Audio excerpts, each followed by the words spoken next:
Week 13 of the fantasy football season. Here's the top 15 tight ends.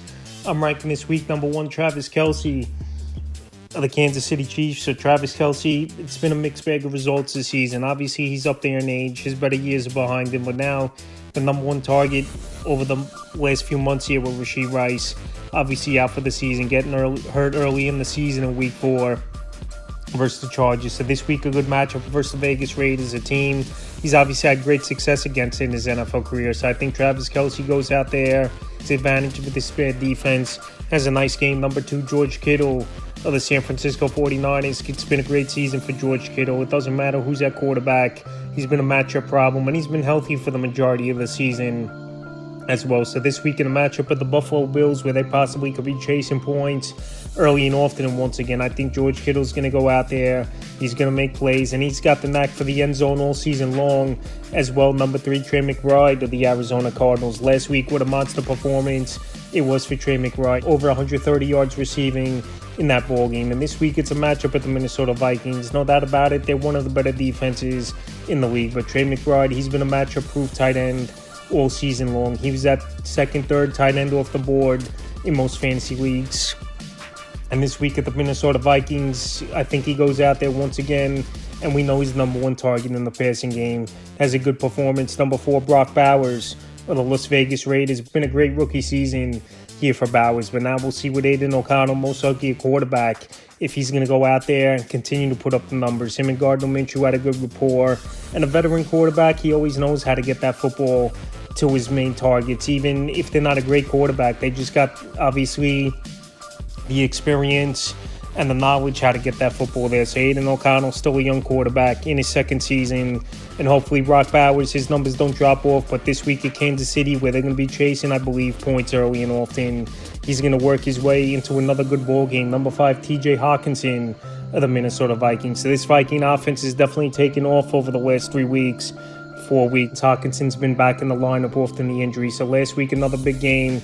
It was for TJ Hawkinson. It seems like so far since he returned, 1 good game, 1 bad game. And this week it's a decent matchup versus the Cardinals. I know their defense has definitely improved over the last few weeks here, but TJ Hawkinson, another tight end that pretty much no one could cover him, linebacker or safeties. And he's just a great player in the middle of the field and a big target as well, where him and Sam Darnold's rapport has definitely been built up over the last few weeks. Number 6, Jonnu Smith of the Miami Dolphins. He's been moving up the ranking board quickly over the last 2-3 weeks. Here's Jonnu Smith. Right now, looks like he's the number 2 target in this passing game. Last week, Tua really spread that football out with Jalen Waddle and Jonnu Smith. Both had over 100 yards. But Jonnu Smith, we've seen good seasons out of him. I don't think anything like this. He was good with the Tennessee Titans years ago. Obviously, he had some good games with the Falcons and the New England Patriots. He had decent numbers, but I don't think we've seen anything like this with Jonnu Smith. So this week in a matchup at the Green Bay Packers, where I believe it could be a high-scoring game between these two teams, I think Jonnu goes out there once again and has a nice performance. Number 7, Cade Otton of the Tampa Bay Buccaneers. Last week it was a down game for Otton with Mike Evans back, but I still believe he's the number 2 option in the passing game behind Mike Evans. And when Evans and Godwin both were out, he was the number 1 option. Obviously, Godwin not coming back. He's out for the season. This week, a great matchup with the Panthers that give up top 5 fantasy points to tight ends on the season. And last week, after a pedestrian ball game, I think Cade Otton bounces back, and we know the playmaking ability he has. Number 8, Zach Ertz of the Washington Commanders. So Ertz, another tight end who's been moving up the rankings over the last few weeks. 2 weeks in a row, 15 or more fantasy points in PPR leagues. And this week, a pretty decent matchup versus Tennessee Titans, a defense that can't stop anyone all season long. Ertz, the number 2 option in the passing game behind Terry McLaurin. And even, obviously, at the latter part of his career, he still can run routes. He still has a great IQ, is Zach Ertz. And he just finds ways to get open, and he's been finding the end zone lately as well. Number 9, Mark Andrews of the Baltimore Ravens. So the first 4 or 5 weeks of the season, he pretty much was a drop candidate, was Mark Andrews. But he's definitely bounced back, and he looks 100% healthy after he had a bad leg injury last season towards the end of the year. So this week in a potential high-scoring game versus the Philadelphia Eagles, I think Mark Andrews, he could go out there and make plays. He's the number 2 option in the passing game behind Zay Flowers. And last week we saw he went out there versus a good defense, and he put on a nice performance. Number 10, David Njoku of the Cleveland Browns. So last week it was a tough game for him, no doubt about it. And the blizzard had a lot to do with it, especially He dropped a tailor-made touchdown easily in the back of the end zone, wide open, was David Njoku. So this week, in a matchup with the Denver Broncos, where they're a great defense, no doubt about it, I still believe Njoku could go out there.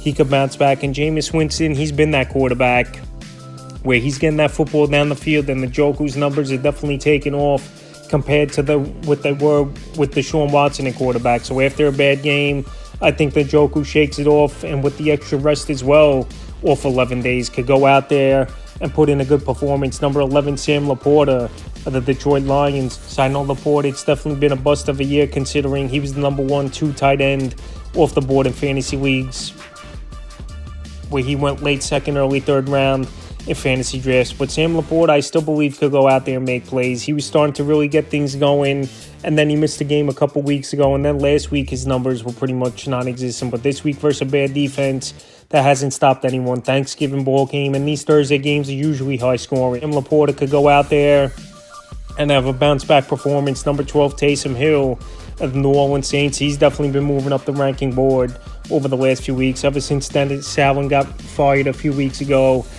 by this New Orleans Saints team, Taysom Hill's been more packages in the offense for him, and they need the spark, especially with Chris Olave, who's been out, and Rashid Shaheed, who's been out a while, and obviously out for the season. They need to find other ways to score the football besides Alvin Kamara and hoping on deep balls to Valdez-Scantling. So I think Taysom Hill, he could go out there once again, and if he could get 10, 12 touches a game, and we know majority of it is in the red zone, he's going to put up weekly numbers for fantasy owners. Number 13, Evan Ingram, Jacksonville Jaguars. So Trevor Lawrence, is a good chance he could return in this ball game. And we know Trevor Lawrence and Evan Ingram over the last few seasons have a great rapport. We saw Ingram over last season go over 100 receptions, which is a huge number at the tight end position. This week it's a matchup where they're going to be chasing point, believe early and often, versus Houston Texan team. And they're going to have to throw the football 40, 45 times, I believe. So Evan Ingram, good route runner. He could line up anywhere in, obviously, the formation, and he's a versatile tight end. And right now, he could be operating as the number one option in the passing game. Him or Brian Thomas, I believe it's close between those two players. Number 14, Dallas Goedert, Philadelphia Eagles. So Dallas Goedert, it's been a decent season for him. We know he missed multiple weeks with a hamstring injury. He's got it, but now he's been back over the last 3 weeks here.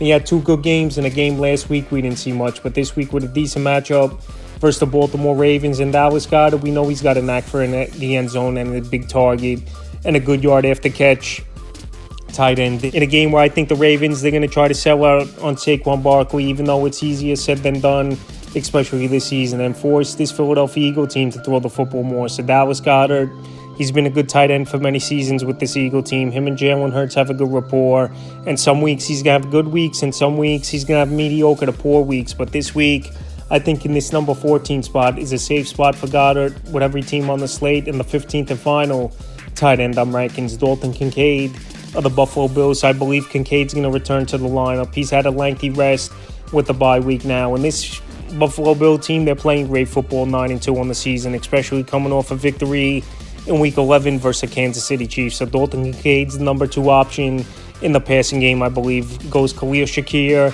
then Kincaid. And Kincaid, he was a first-round pick for a reason in the NFL draft last season. So him and Allen have a good rapport. He's a good yard after catch tight end, and he's a good route runner as well. So Kincaid, if he returns in this ball game, I believe he can have a good performance versus Niner defense. So that's the top 15 tight ends I'm ranking for Week 13 of the fantasy football season.